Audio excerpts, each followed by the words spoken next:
meine Damen und Herren, Ladies and Gentlemen, vítejte, willkommen and welcome na konferenci s názvem Ekonomické limity. Welcome to the conference Economical Limits of Nuclear Power Engineering Energetics. We start a little later, but we have to say there was a great interest of colleague journalists in the press conference, and for this reason we have a short delay. Before starting with organizational matters, I would like to check interpreting. The working languages are Czech, English, and German, and we need interpreting. And put up your hands, please, if your appliance for interpreting is functioning without problems. So do you understand me? Is everything okay? Is here anybody having problems with interpreting or with this box necessary for interpreting? It seems that nobody has problems, and interpreting is assured, and we hope it will run smoothly without problems.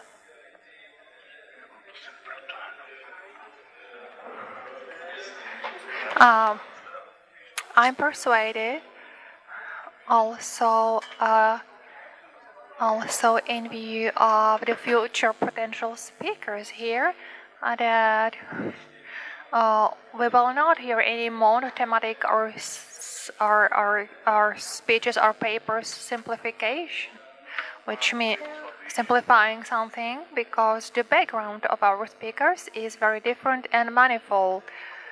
I would like to introduce myself. My name is Jan Bomba, and I'm a moderator of the Czech radio, and I'm not adherent, I'm not a fan of nuclear energy, and I'm not against it. I am a journalist, and I try to provide to the public the neutral and objective standpoints, and in this spirit I will moderate this action. The organizations present here are South Bohemia Mothers, Kala, Duha, Rainbow Movement, and also Mensa participates in creation of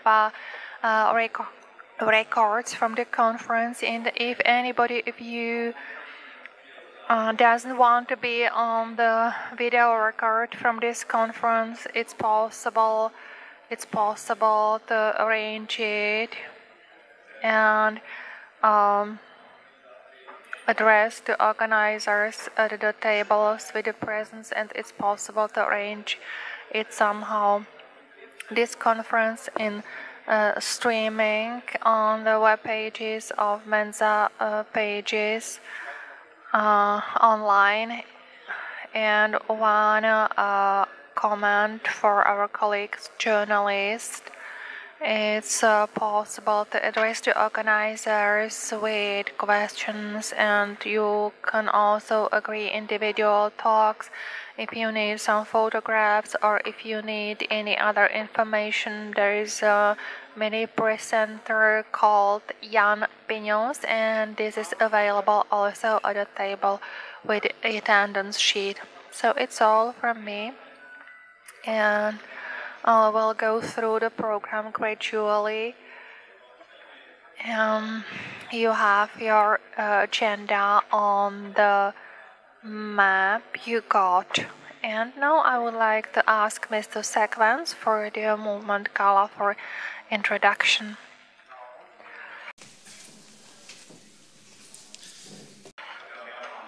Dear ladies and gentlemen, I welcome you on behalf of the organizations of our conference, and also on behalf of South Bohemian Mothers and Rainbow Movement. The nuclear power engineering covers only several percent of the energy needs of the humankind, and the nuclear power engineering is on decline. Such mottos, renaissance of nucleus, are very seldom to hear. The reason is unwillingness to support the risk of accidents. So let's remember the catastrophe in Fukushima. But nuclear power engineering is also expensive, and this aspect is one of the main topics of the conference today.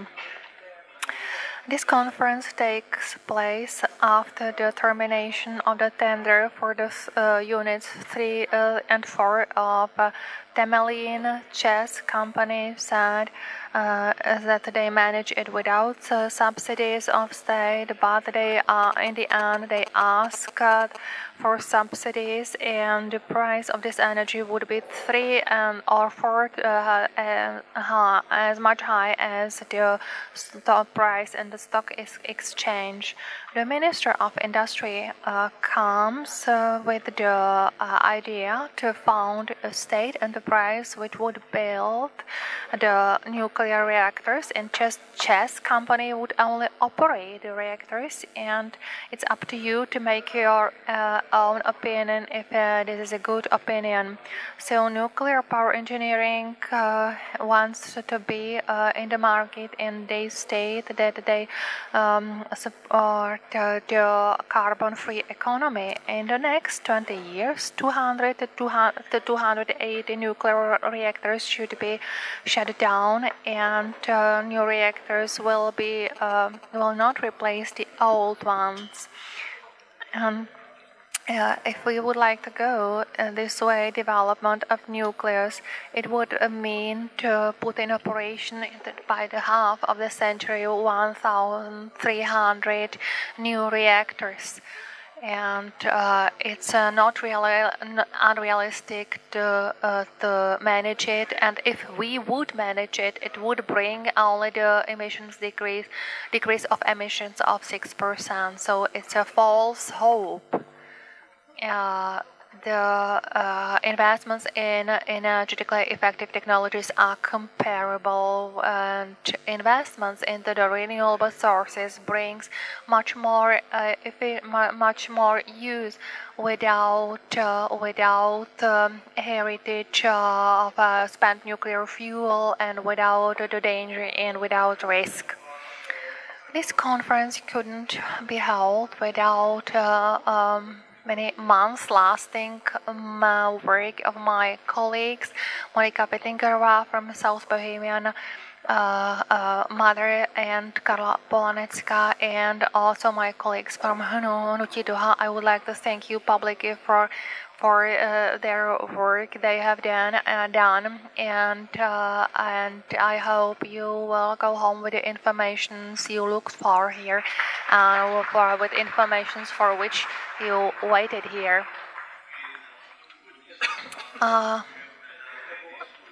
I thank you for this introduction, and the second introduction will be pronounced here by Dalibor Stransky, Austrian authorized persons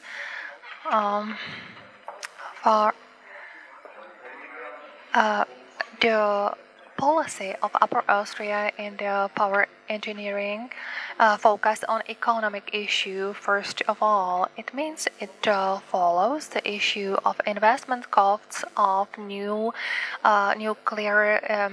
nuclear power plants, also the sufficiency or insufficiency of guarantee of operators of nuclear power plants for the possible changes. The Czech government adopted the resolution where it withdraws and when it rejects any possible support of nuclear engineering, and it seems that this conference has no sense. But you have heard already from the colleagues that also other models are discussed, how to support the nuclear power engineering from abroad.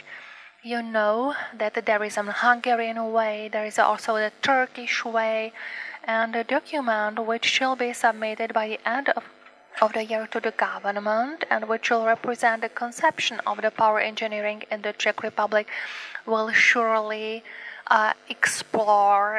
examine these variants. So I think this conference has its sense. It's a topic.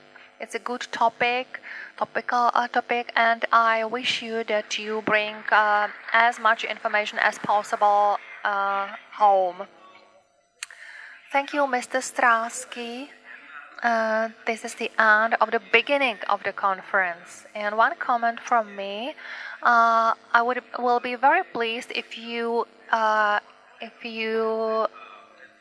express your questions in discussions.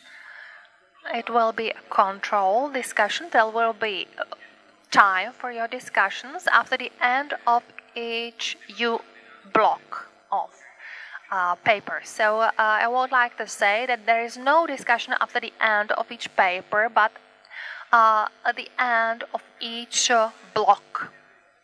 The first paper will be pronounced here by Rudy Anschober, which is Upper Austrian Council of Upper Austria for Power Engineering, and he will tell us how the Austrian power engineering in 2030 will look like.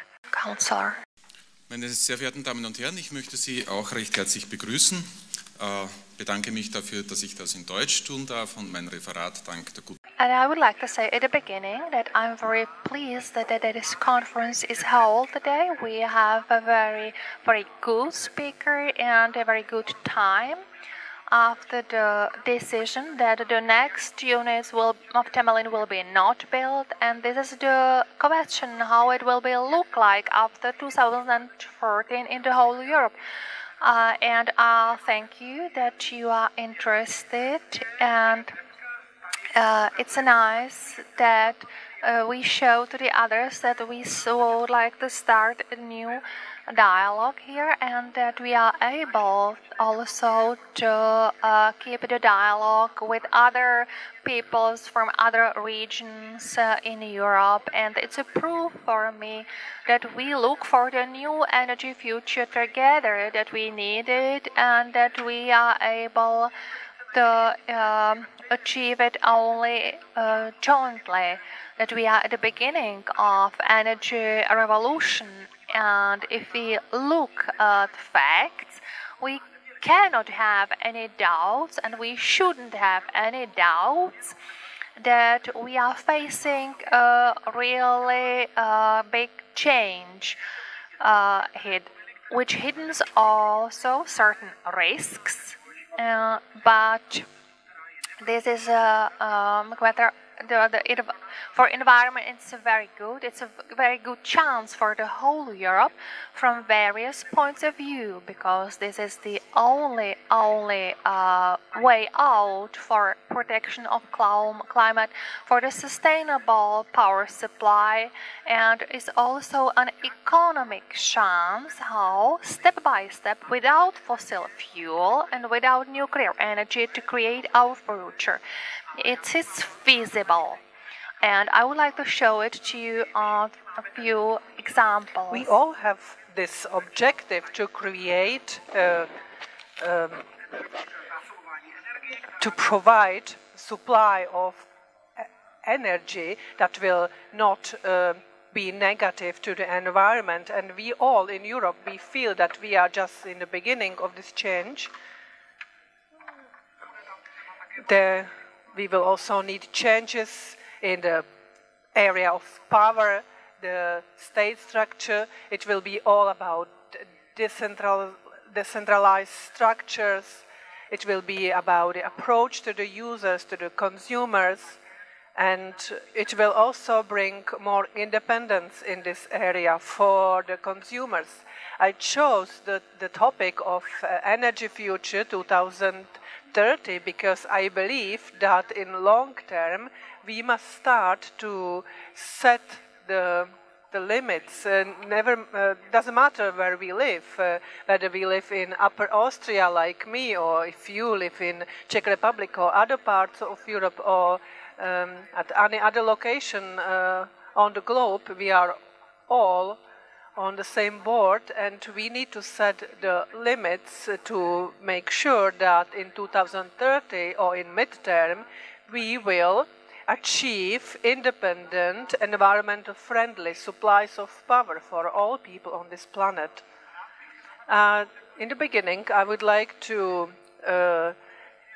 express some theses, and I believe that these theses will be discussed throughout this conference. So I will not talk only about economics. I want to make it broader to be able to explain it better.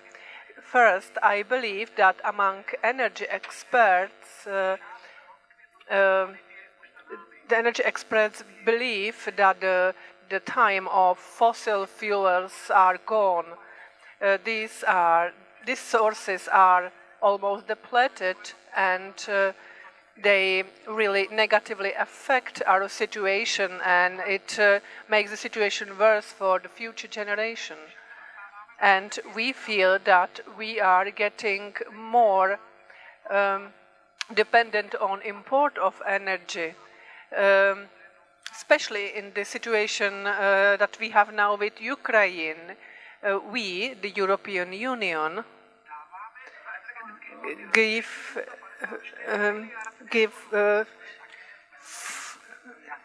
454 million euro, invest 454 million euro to imports, and that is also significant. And we will discuss it a lot today. We need a lot of data, a lot of information which must be put on the table.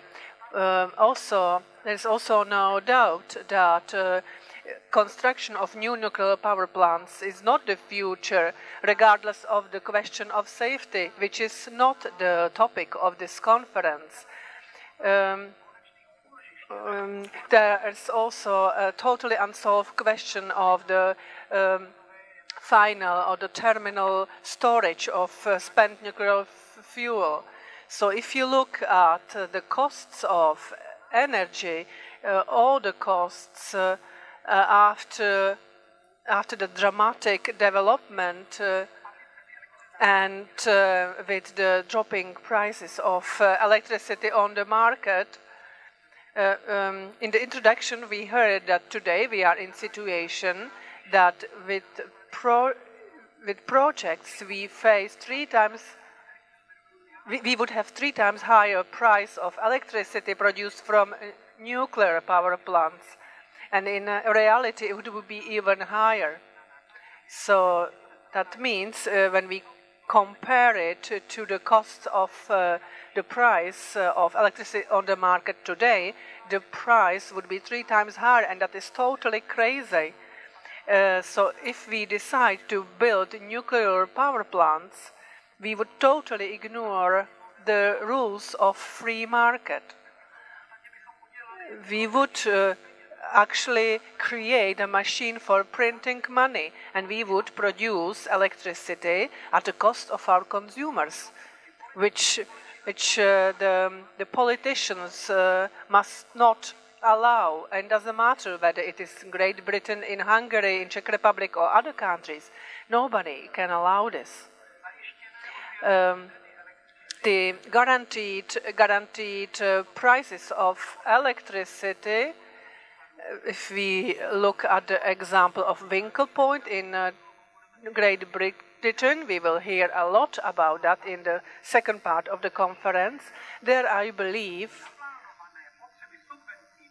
there is a subvention of 4 million euro a day. Yes, you hear well, 4 million euro a day, the support.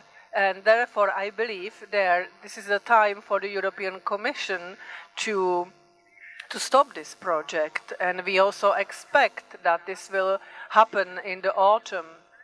And we will know even more why we need the common Europe. Therefore, it is very important in this common to live in this common economy. I believe that with few exceptions, some new nuclear power plants will be built. This is an obsolete technology which has many risks, and this technology is non-economic. The old reactors will be operated until end of their license. We know that in most cases they are obsolete. A replacement will not be possible, so we will face the phase out of nuclear power plants. If it goes quicker, the better for us. However, we need to think here in Czech Republic, in Austria, in Brussels, everywhere, what will be the energy future if we will not use the nuclear energy. So this is a clear priority. However, I'm missing the diversity of data, a lot of data for implementation of energy saving and energy effectivity. So if we will implement the measures, if we will implement the energy saving measures, everybody will win, we consumers. And these are the facts for the individual projects of model regions which have already implemented the measures. So they already know what it means when you pay 30% less for energy. That is also against the... This will also resolve the energy poverty. For you, it will be an improved economical situation for you, the households, and for the companies. It is a benefit for the regions which actually do implement these energy measures. So this is, for me, the pillar, the basis for the energy concept that we need to develop until 2030. Second, there is the only source of energy which will be always effective, and that is renewables. There, the costs will be decreasing. There is a great potential, and if we want to be independent in our regions, we want to keep the money in regions, then we only have this alternative, which is these two alternatives, that is the energy efficiency and renewables. Of course, there are very high demands on the networks, on the energy structures, energy storage of energy, some bypasses, transmission. However, this is financially feasible, and the sooner some region will decide that they will change and go this way, they will start to profit from that. All industrial revolutions share the same thing. And what happens in Germany shows clearly that those regions which started early and they started to invest to energy, they will have the profit first. And they will be the winners in the green energy for the future. This year, the European Union will have to make the decision about the direction it wants to take. And this very well fits the name of my presentation, because in Brussels, in autumn, they will decide about the energy future until 2030, what will be the energy policy. Here we have the decision of the European Parliament, decision to reduce the emissions by 20 to 30%. So until 2030, we need to get to 30% of the current level, and we need to increase the energy efficiency. This decision has been approved by consensus of the European Parliament, and for me it is a very pragmatic decision, and it is feasible. So I believe that a good decision will be made by the European Parliament this autumn. So there is some minimum. However, it has to be binding for the countries. It must be binding for the countries and for the regions. It means for the Europe that countries will be able to plan their energy concept. They will be able to make the investments. If the direction of energy industry in in Europe will not change every 2 years. If this will be set for the future, it will be very positive for planning and for implementation, and that will reflect very positively on the European market. And we will hear a lot about that from Professor Kenfertova. In Czech Republic, we will have to make the decision independent on the decision of the European Union on the Winkel Pond and on the energy targets. However, your decision is also important for us, for Austria. In Czech Republic, you will have to develop an energy concept that will have to be completed until 2014. And therefore, this conference is so important to do, because we know that the concept's not ready, it's not completed yet, and the Czech Republic needs to decide which direction it will take and in which way you want to develop. At the end, I would like to tell you about my experience in Upper Austria, in my region. For 11 years already, I am responsible for ecology, for an energy concept, and we approved a decision that until 2013, we will use the energy from renewables for heating. We are a strongly industrial region. We have high energy construction. We have heavy industry. Linz is the one of the biggest city of Upper Austria, and this will be possible. That will be great, and this is our ambition. And I must say that it is difficult. It is very challenging. However, it works. And currently, we are in situation when we will publish the figures, the Upper Austria government, and currently the proportion of energy from renewables is 30%, and it increases every year by 2%. So this direction is very well. We evaluate it. We evaluate it every year, and we are aiming for 39%. And you may say, yes, you have the hydraulic power plants. Of course, they have a share. However, the highest proportion is biomass. We produce energy from biomass. I can see in Czech Republic also lots of forests, so I can see lots of resources. So we are in comparable situation, and you also have the same level of sunshine.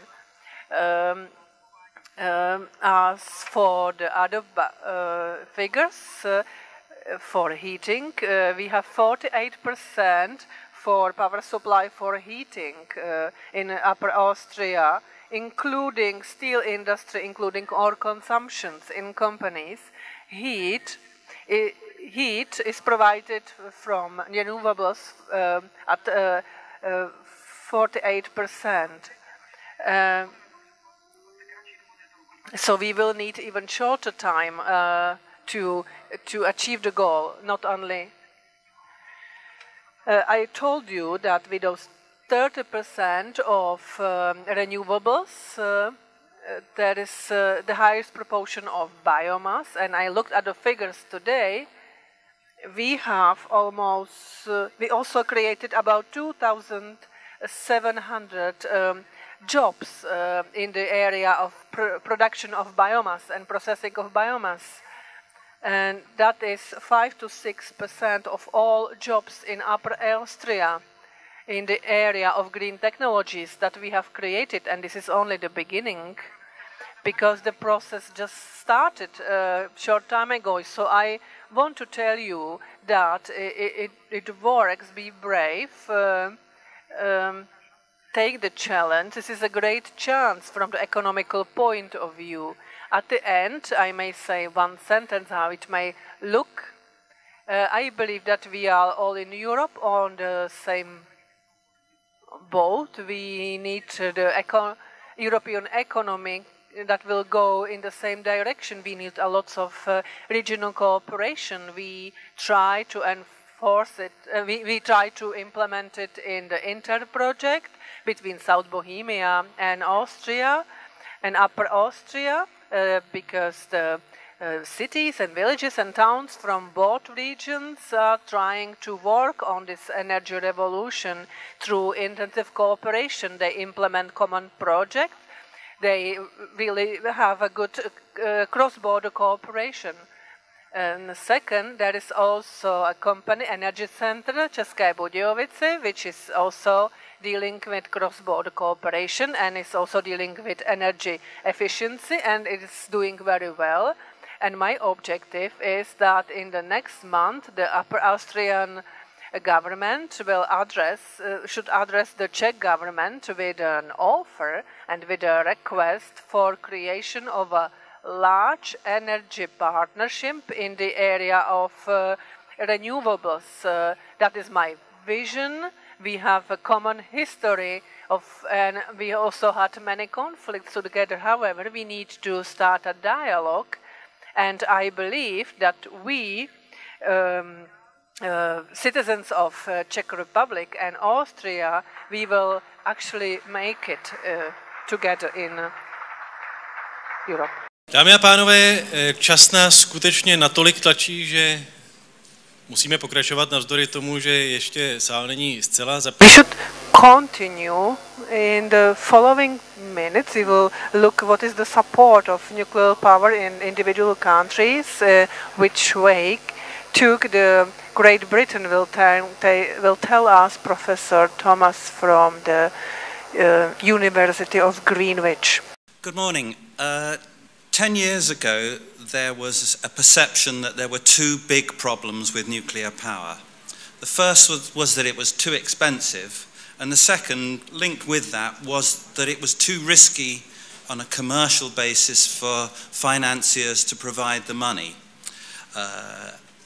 So it came as a surprise in 2005 when Tony Blair announced the new nuclear program for Britain on the basis that it was so cheap, nuclear power, that it would be competitive with the cheapest form of electricity, which at that time was electricity from gas-fired power stations, and at that time gas was very cheap. And it was so cheap there would be no problem of finance. Now, 10 years on, those claims are clearly ridiculous. Nevertheless, a deal has been agreed last October. So what I would like to talk about today is to say, what is the formula? What have we done in Britain to make the nuclear power program apparently financeable?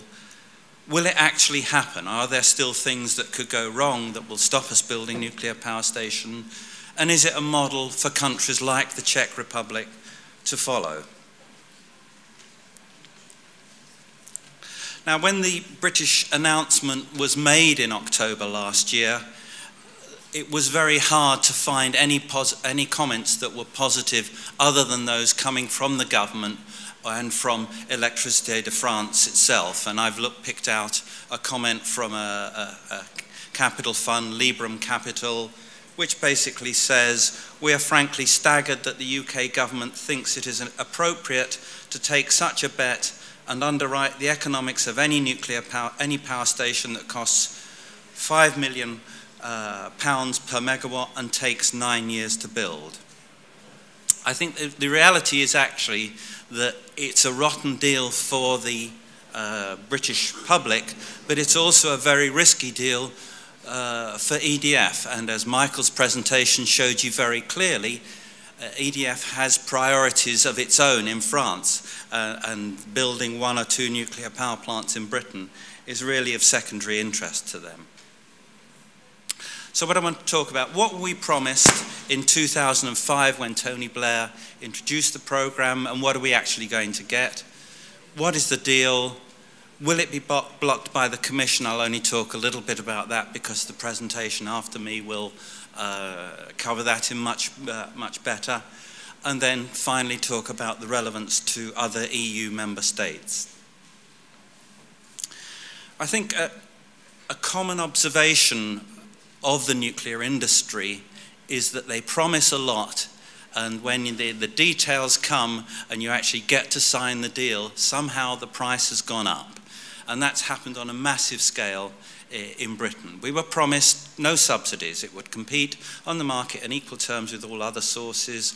We've actually got a contract for 35 years signed with a government agency with price escalation, certainly with inflation, certainly with operating costs, and maybe if construction costs overrun, maybe that will be included. We don't know. And it will certainly have government loan guarantees. So in other words, if the project goes wrong, British taxpayers will have to repay the banks. There wasn't even a call for tender. We didn't even find out if this was the cheapest nuclear deal on option. We were told it would be competitive with gas-fired power generation, 31 to 44 pounds per megawatt hour. It's about 35 to 50 euros per megawatt hour. Turns out it's the most expensive power on the system at about 110 euros per megawatt hour. That's in 2012 prices, so it's already getting closer to 112 pounds per megawatt hour. We were told in 2008 that the construction cost would be only £2 billion per reactor.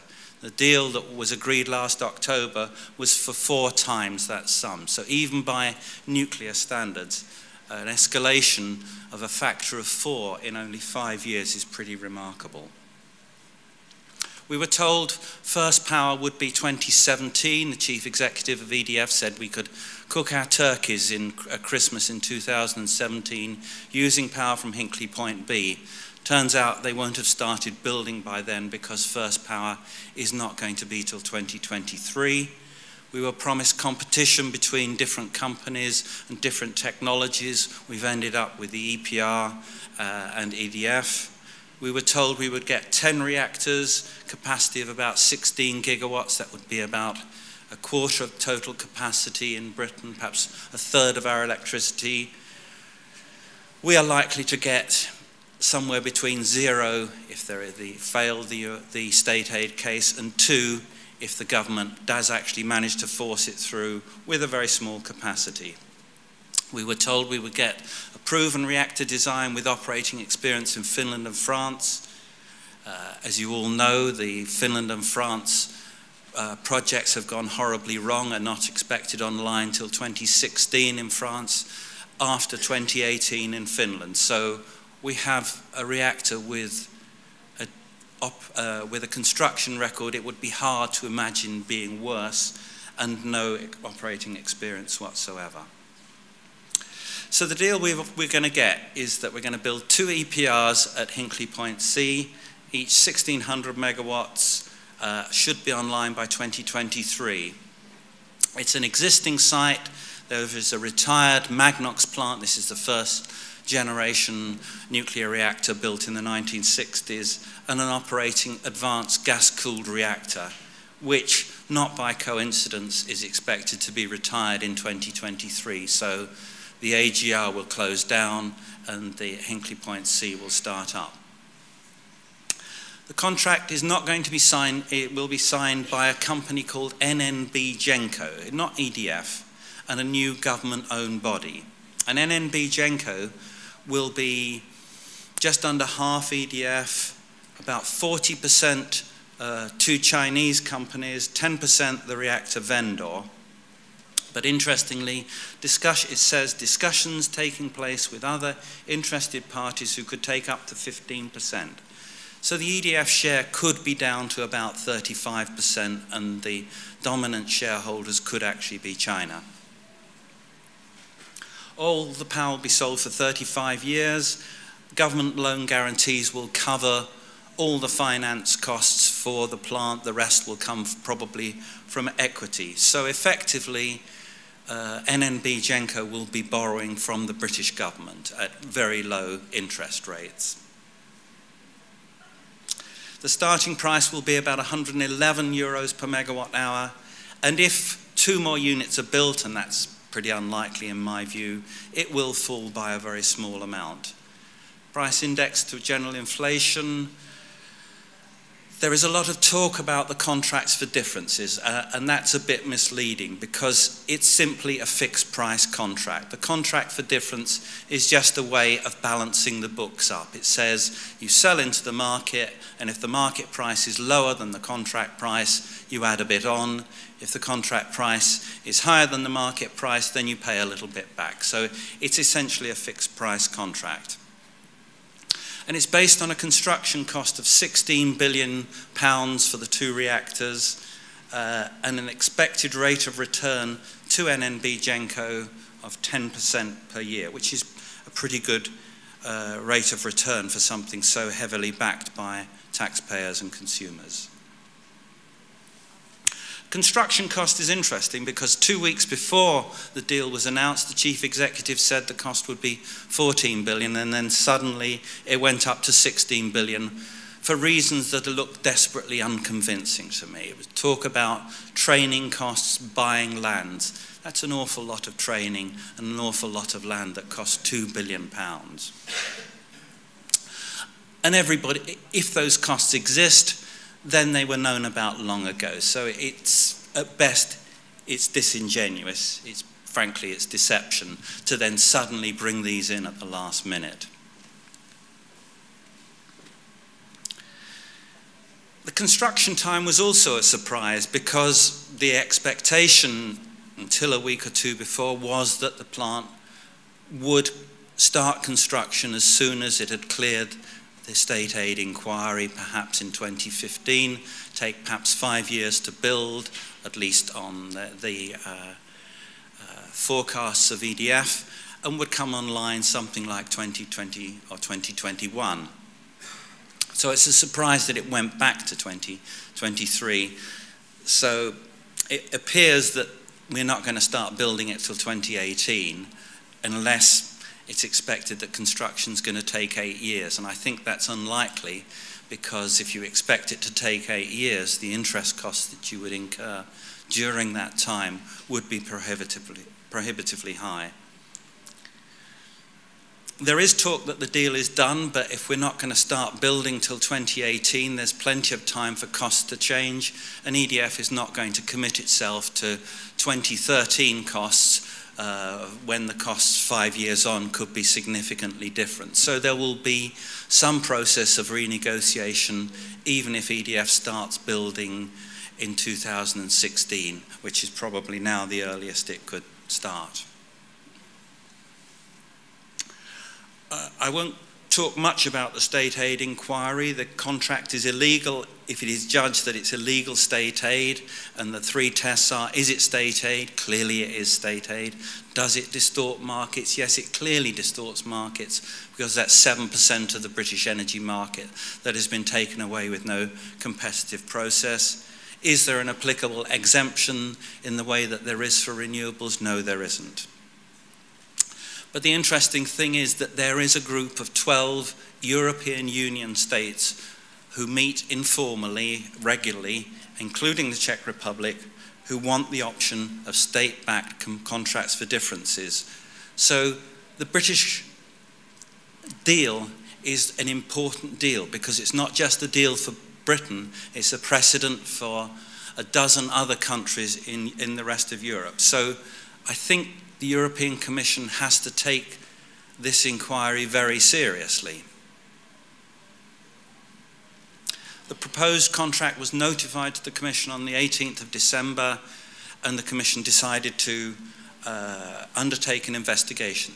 There is a separate investigation on the back-end provisions, in other words, waste disposal, because the British government has offered a fixed price to EDF for the disposal of any waste, and that is also a separate state aid inquiry.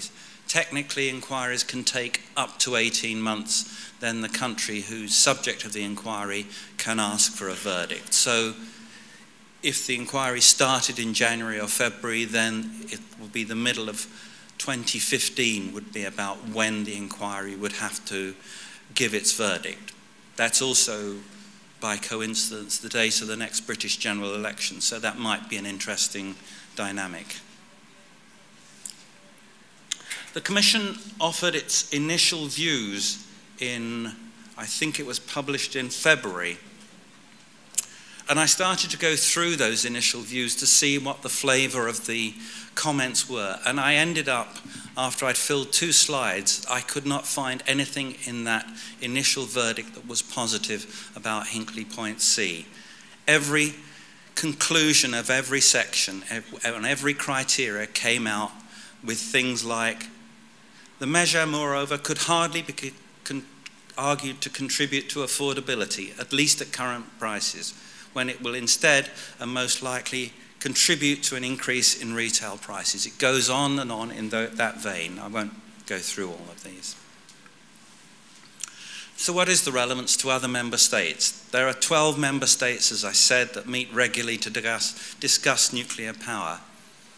Interestingly, the British government is the only government that puts these meetings on record. And in March 2013, their final statement said,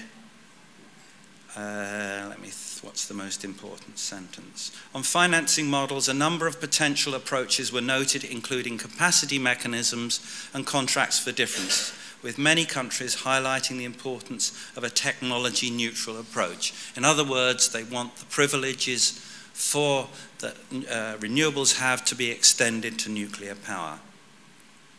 The final sentence said that Czech Republic will now take over the informal presidency of the network and plan to host the next meeting in the autumn following the European Nuclear Energy Forum in Prague on 31st of May 2013.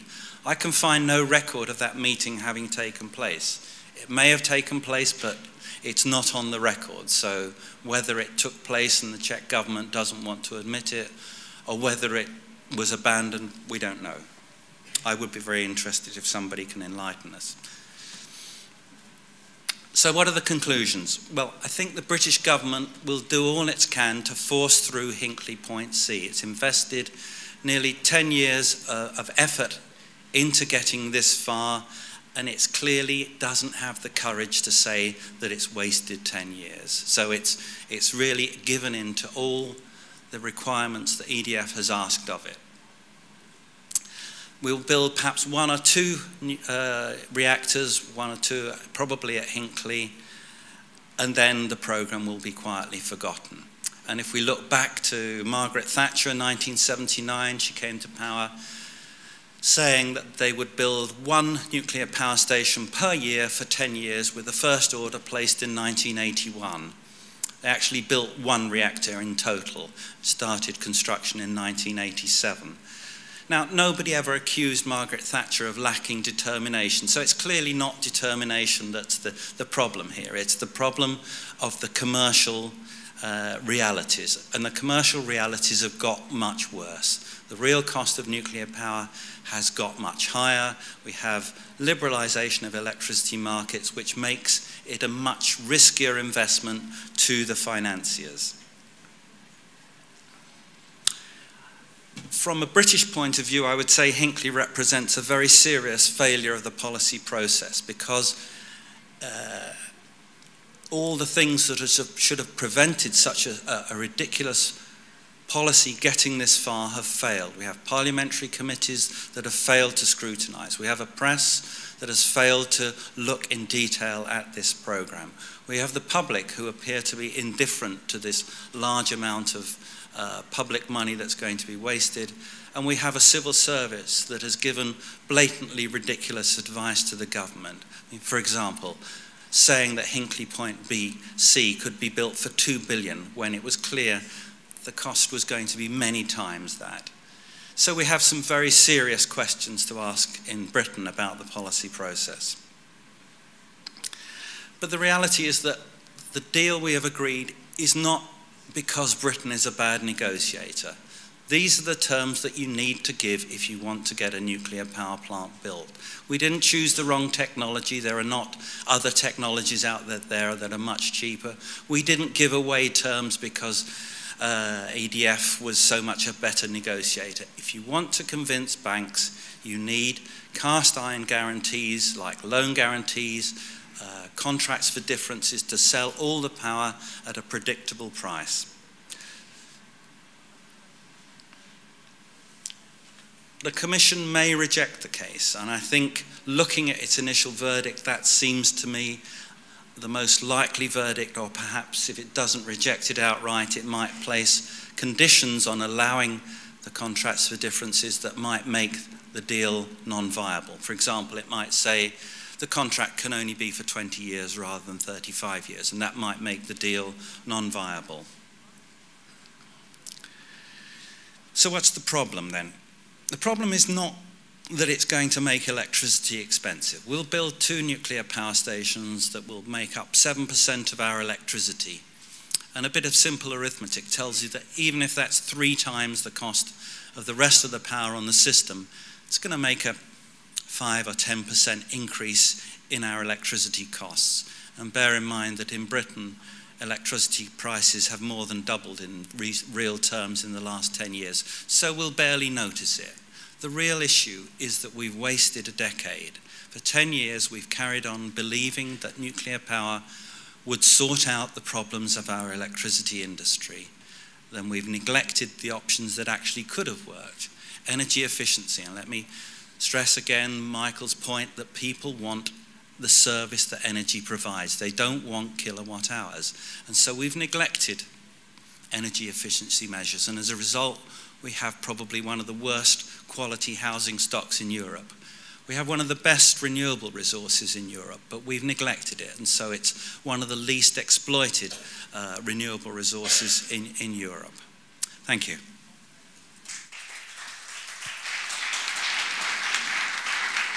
Pane profesore, děkuji vám. Mr. Professor, thank you very much for your presentation.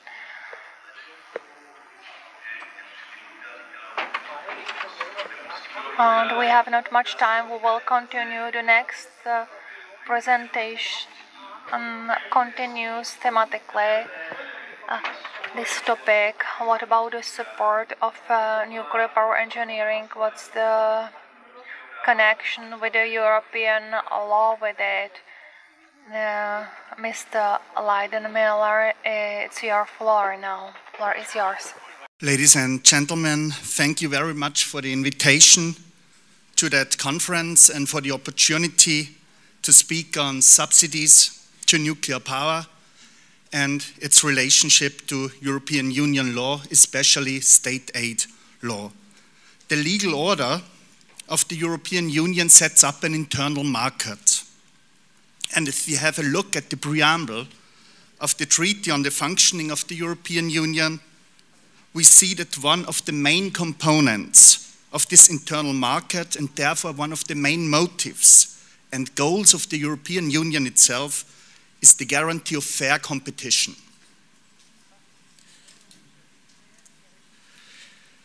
The Treaty on the Functioning of the European Union even has an own chapter on common rules on competition. Here we find some rules applying to companies, like rules on the control of cartels, and we find as a second pillar of competition law the rules on state aid.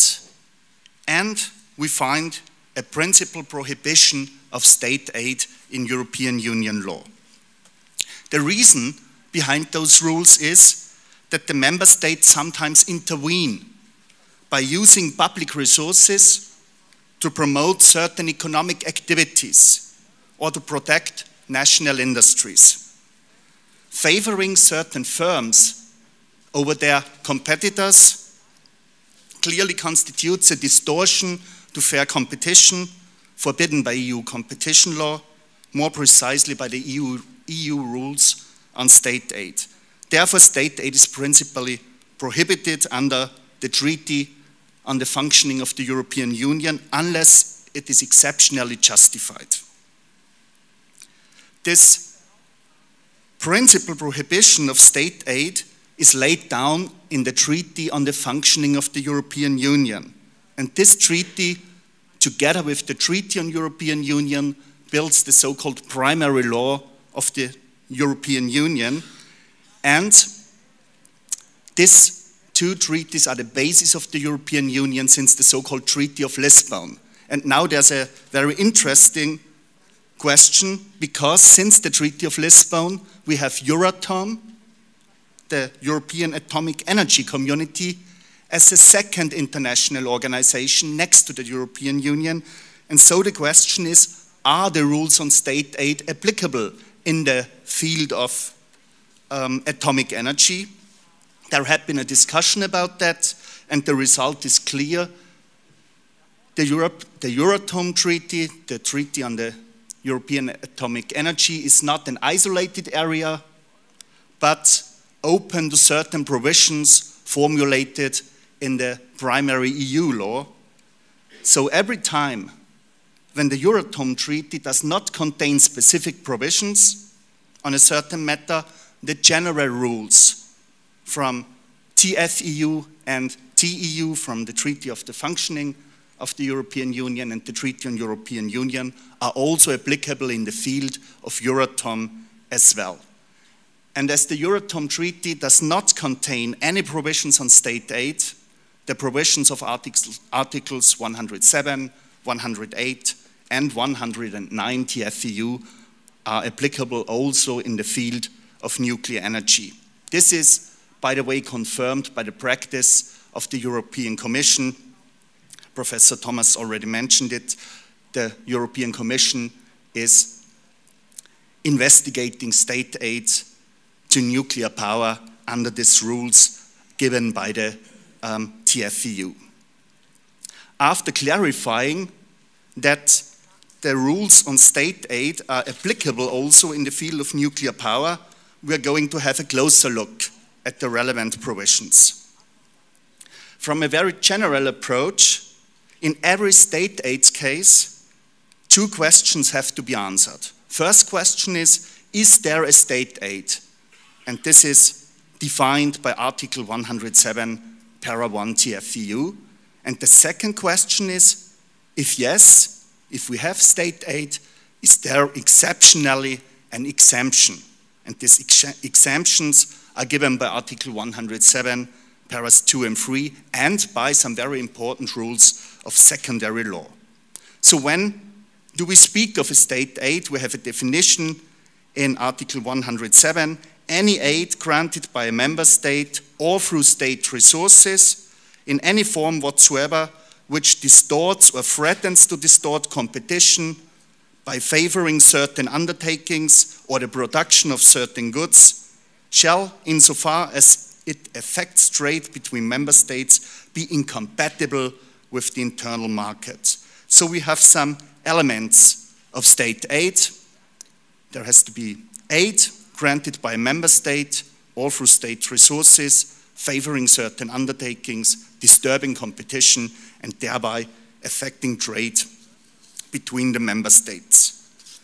Article 107 now is giving a principal prohibition of every state activity fulfilling those criteria, with only a few exceptions mentioned in Paras 2 and 3 and in secondary law.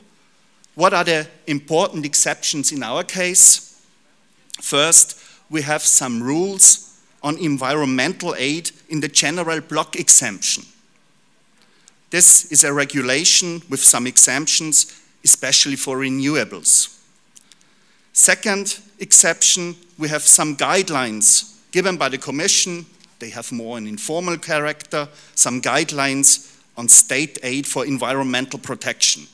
And there's a third way of exempting state aid from these rules, from this general prohibition, the exemption for services of general interest. And this exemption has been developed by the European Court of Justice in its case law, especially in the so-called Altmark case. Every planned state aid that is fulfilling those criteria has to be notified to the European Commission. The Commission can, after a first inquiry, decide to start the so-called detailed investigation if the Commission finds that aid granted by a state or through state resources is not compatible with the internal market. And if the Commission comes to the result that state aid is incompatible, it will decide that the state concerned shall abolish or alter such aid within a certain period of time. If the concerned state does not comply with this decision, within the prescribed time given by the Commission or any other interested state may bring the matter to the Court of Justice of the European Union. As we have already heard, these general criteria are also applicable in the field of the energy market and including economic activities in the field of nuclear power. Nevertheless, some member states support nuclear power by a variety of measures, potentially being illegal state aid. Today I will focus on two fields of state support of nuclear power getting into conflict with the prohibition of state aid. First, and this has not been mentioned until now today, the very low liability limits for operators of nuclear installations. And second, we already discussed that, the promotion of nuclear power through long-term price guarantees by so-called contracts of difference. Let's start with the case of liability limits. In nearly all EU member states with active nuclear power plants, we have liability limits laid down in national legislation. The basis for this are international treaties, by the way, for example, the so-called Vienna Convention on Civil Liability for Nuclear Damage or the Paris Convention on third-party liability in the field of nuclear energy. And this very low liability limits for operators of nuclear installations could be an indirect aid for nuclear energy contrary to EU law. For example, in Czech Republic, we have a liability limit for operators of 306 million euro. The nuclear accident in Fukushima, Japan, in 2011 did cause damages of over 70 billion euro, according to the Nuclear Safety Commission of Japan. So the liability of the operator in a comparable case would cover not even 1% of the real damage. The consequence of these limits and always corresponding liability assumptions by the member state is underinsurance, and consequently the saving of insurance charges in favor of the operators. Fair insurance for nuclear power plants would increase the market price for electricity generated by nuclear power and thereby make them less competitive in relation to renewables. So liability limits covered by liability assumptions certainly result in state aid, according to Article 107 TFEU. As there is no exception fitting for those assumptions of liability, they are not compatible with European Union law. Interestingly enough, this topic at the EU level is not problematized. The reason may be that all the relevant states have very similar rules on it. Now, let's discuss a second way of supporting nuclear power getting in conflict with EU state aid law, the so-called contracts for difference. There are plans in some member states, and Professor Thomas already mentioned the British model, for a promotion of nuclear power by so-called contracts for difference, CFDs. These contracts provide long-term price stability to producers of nuclear power, totally independent of market prices. This could also be legal state aid that has to be notified to the Commission. How does the system of CFDs work? We already heard that this model in Great Britain as part of the electricity market reform laid down by the Energy Bill. A CFD is a contract that provides long-term electricity price stability to investors and producers of nuclear power. In such a CFD, a strike price, so-called strike price, is stipulated. Generators of nuclear power basically receive the price from the electricity market. If this price is lower than the strike price, and this will always be the case, they get a top up. This is the difference that gives the contract its name, from a fund administered by a so-called counterparty established by national legislation. In the unlikely case that the market price is above the agreed strike price, the generator would be required to pay back the respective differences. Here I have a slide how this model works. We have a strike price, for example, of 100 euros. The market price is 40 euros, so the producer gets a top-up, a difference payment out of a fund administered by the counterparty, in that case, of 60 euro. And this fund at the counterparty that has its basis in national law gets charges from electricity suppliers, so the consumer at the end pays the fund. So without doubt, such a system fulfills all criteria of state aid. Producers of nuclear power have long-term price stability at a level far beyond realistic market prices. Therefore, Great Britain did notify the planned CFD for the Hinkley Point C new nuclear power station to the Commission in late 2013. The Commission had to examine whether the state aid exceptionally can be exempted from the general prohibition. In its decision of 18th December 2013, Professor Thomas already mentioned it, the Commission decided to open a formal investigation procedure according to Article 108, Para 2, TFEU, and in its first findings, the Commission stated the following: the Commission considers at this stage that the notified measure involves state aid within the meaning of Article 107. The Commission doubts that the aid might be considered as compatible aid for the provision of a service of general interest, according to that Altmark case law of the European Court of Justice. And finally, the Commission has doubts that the notified measure can be declared compatible under Article 107, Para 3 TFEU, and in particular, that it effectively addresses a market failure and is appropriate. So the Commission is taking the case very seriously because it's a precedent.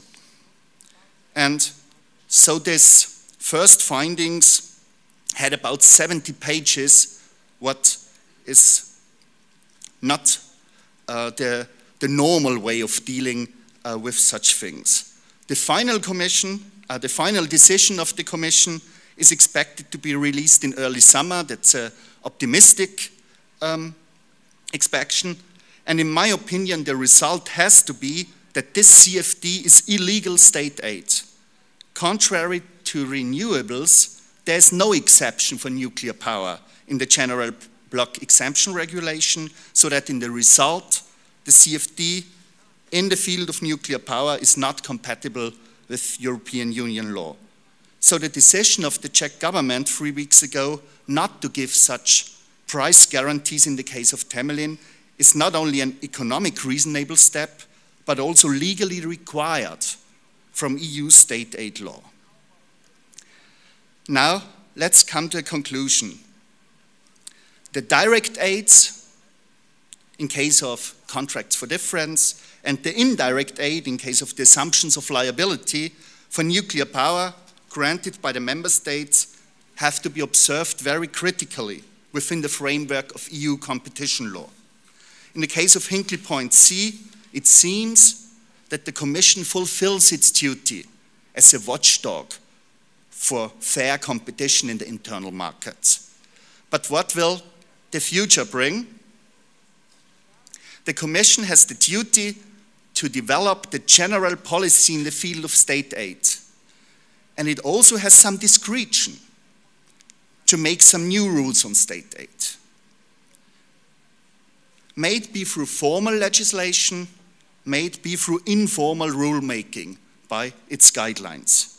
In our field of interest, we have the general block exemption for environmental aid as formal regulation on the one side, and we have some informal guidelines on state aid for environmental protection on the other side.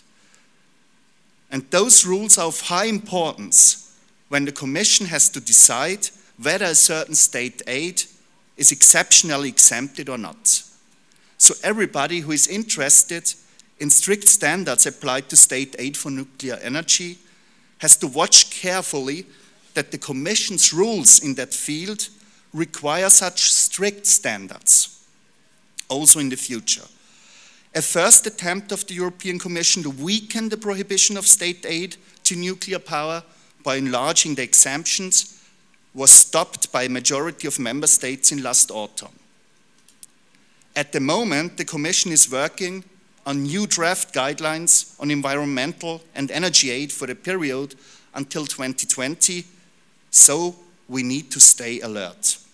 Thank you very much for your attention. And thank you. Děkuji, pane profesore Leidenmüllere. If I may have a question straight ahead, Professor Leidenmüller. We in this country have guaranteed prices for renewables, and our bills for electricity are much higher because of that. My question is, what, from the point of view of law, is the difference between guaranteed prices for renewables and hypothetical guaranteed prices for nuclear energy?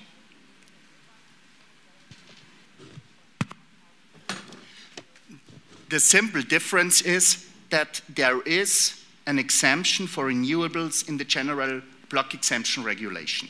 So the legislator in the European Union, the member states, made some exemptions for renewables. There are at the moment no exemptions for nuclear energy.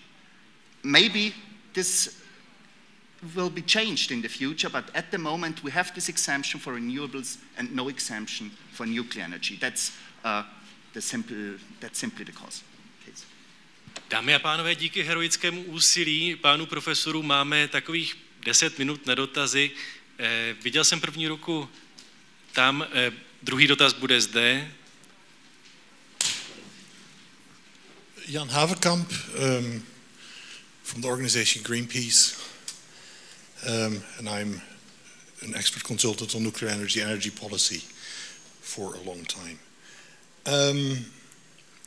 I have two questions. Well, there's one remark, one question. Remarking on what you said just about the difference between renewables and nuclear, there is one very important difference between nuclear and renewables, which makes it impossible for nuclear to get state aid, and that is that in the Euratom Treaty, the choice for nuclear, for very clear reasons, has been left completely on the national state. So member states of Euratom are allowed to choose or not to choose. It says it specifically, the use of nuclear energy. The reason why that was in the Euratom Treaty was because also already in 1957 there were different opinions about the use of nuclear power, and I think that that's only increased over the decades. While that is fixed in the Euratom Treaty, the choice for nuclear is a national choice and can never be an EU goal. Now, state aid is only allowed for activities that proceed towards EU goals, towards EU objectives. Because nuclear power can only be a national objective, never can be an EU objective, this already puts it out of the realm of potential for state aid. That's just one small remark. The question I have to both panelists, we've seen Hungary closing a agreement contract with Russia for a loan for 10 billion euros for the construction of 2 units at the Paks nuclear power station. I will not go into details very much. The interesting thing is the contract is confidential in Hungary. If we had been in Hungary, I wouldn't be allowed to talk about it. But the Russian side has published it on its website, so it's publicly available in Russian. My question is to you, have you seen that contract, and do you see whether that contract is in line with state aid rules or is not in line with state aid rules? Děkuji. Who wants to begin, gentlemen?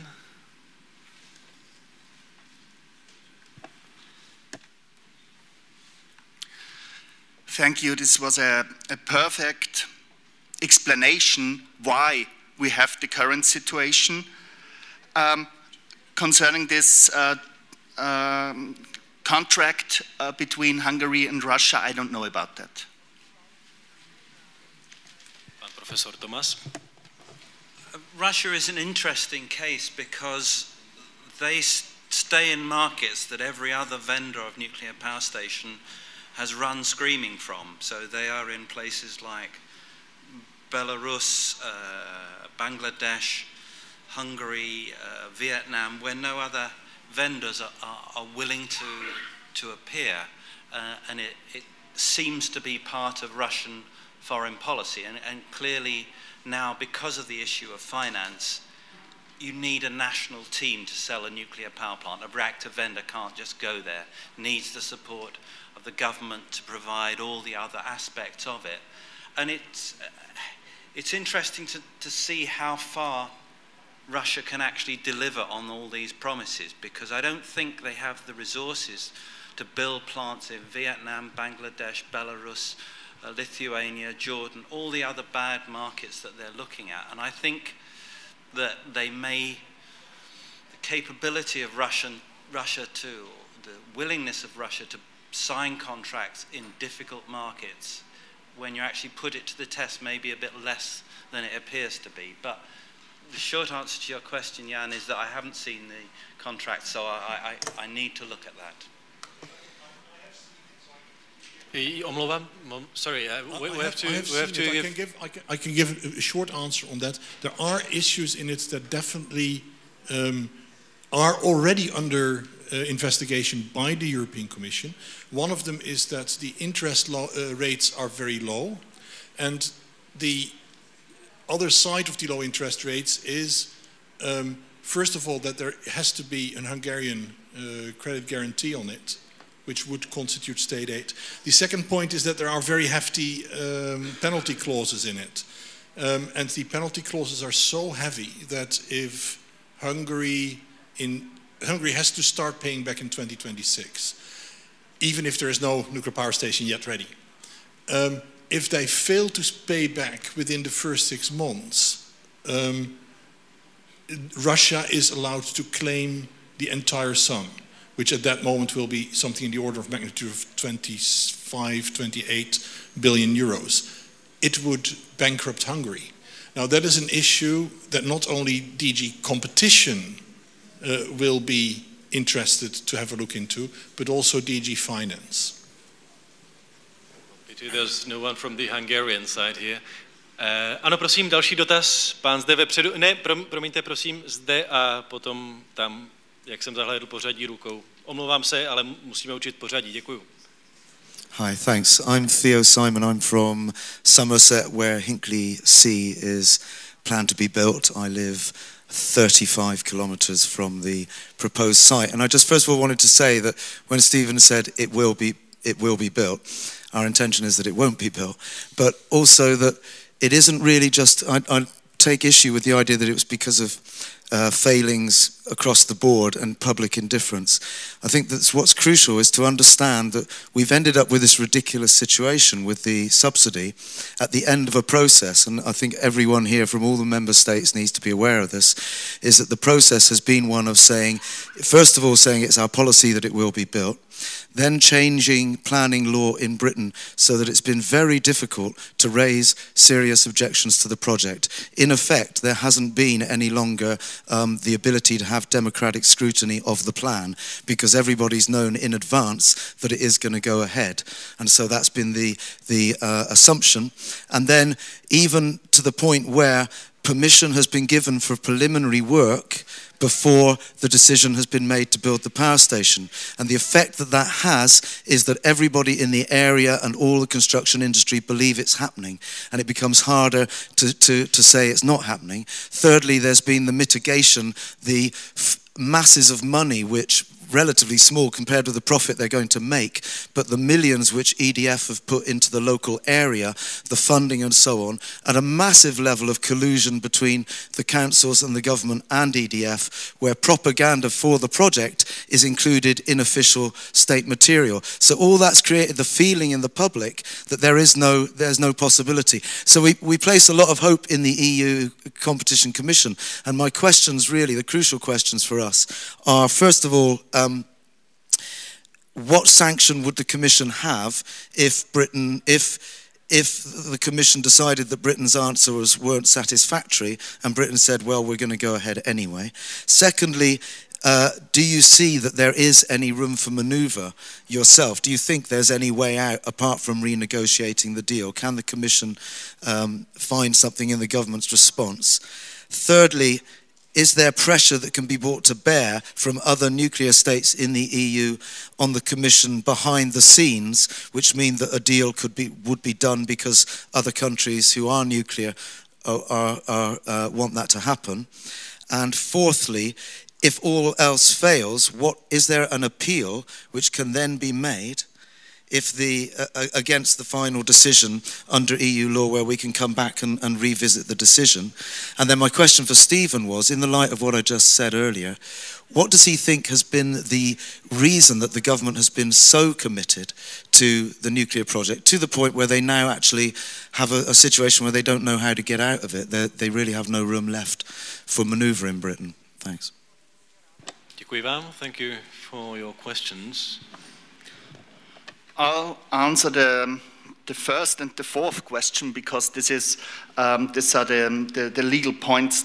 I'll start with the fourth question. What can Great Britain do if they get a negative answer? And I expect a negative answer. This is a decision by the European Commission, and they can go to the European Court of Justice against that. So they have the possibility to bring that to the European Court of Justice. The second point is, what can the European Commission do if Great Britain does not cooperate? They also can go to the European Court of Justice in a so-called treaty infringement procedure, and if Great Britain does not cooperate, then Commission can also demand some penalty payments against Great Britain by the European Court of Justice.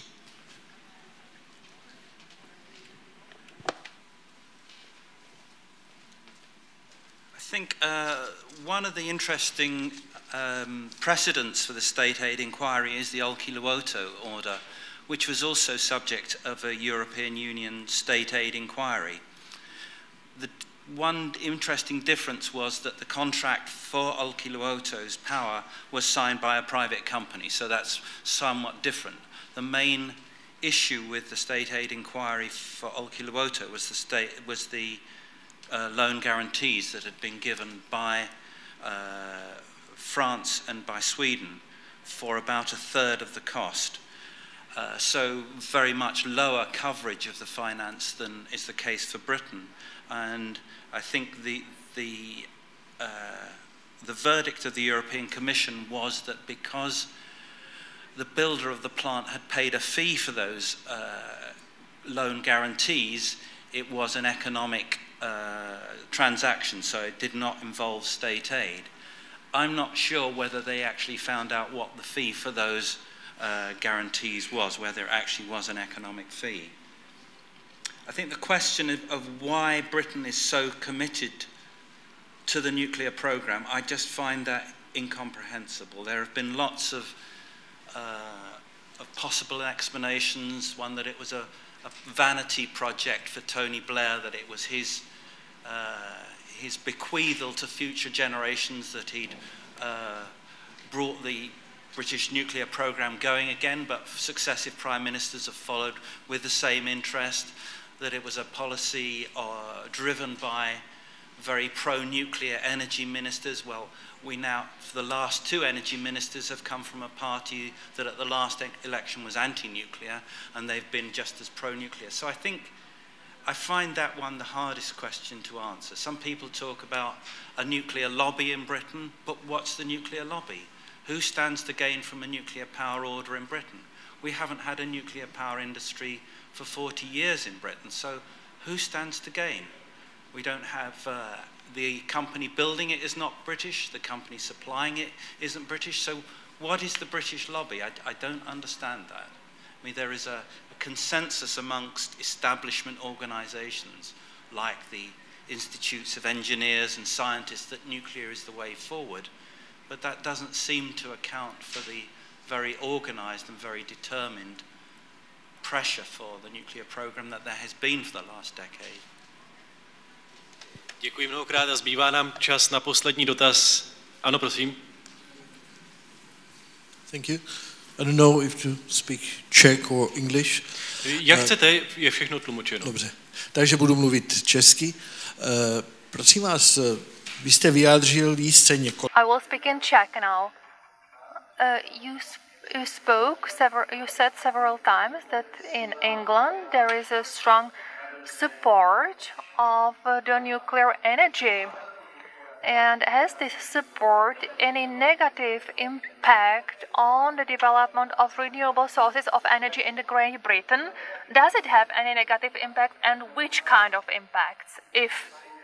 And the second question is connected with it because in our country, besides water, we have no support of renewable sources and new installations. And it means that only a small water power plants gets 1 crown 90 if they are newly built. There is no other support in this country besides the historic sources which are subsidized.